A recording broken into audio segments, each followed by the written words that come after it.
So, Ulysses. Kinda sounds like useless, not gonna lie, which is interesting because he was anything but. Ulysses S. Grant was born on April 27, 1822, in Point Pleasant, Ohio. He graduated from the United States Military Academy and served with distinction in the Mexican-American War of 1846. He resigned from the Army in 1854 and returned to civilian life basically penniless. However, he rejoined the Union Army at the outbreak of the Civil War, just a few years later in 1861. He led the Vicksburg Campaign that gave Union forces control of the Mississippi River, which is a pretty big deal since the river went straight through the heart of the Confederacy. After his victory at Chattanooga,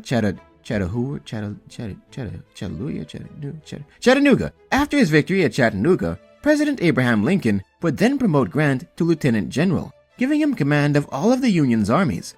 Grant would fight against Robert E. Lee during the Wilderness Campaign that ended in the capture of Lee's army at Appomattox and his formal surrender. Appomattox. You would not believe how long that took me to say properly.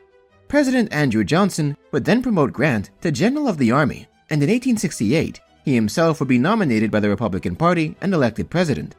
While president, Grant stabilized the post-war economy of the United States, supported congressional reconstruction, as well as the 15th Amendment, and prosecuted the KKK, which honestly is kind of a win.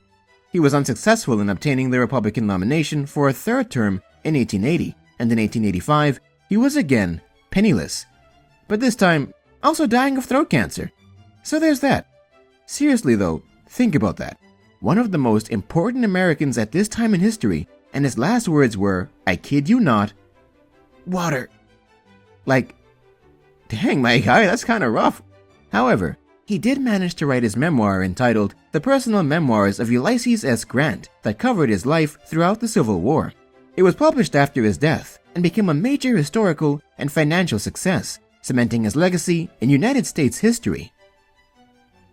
Water.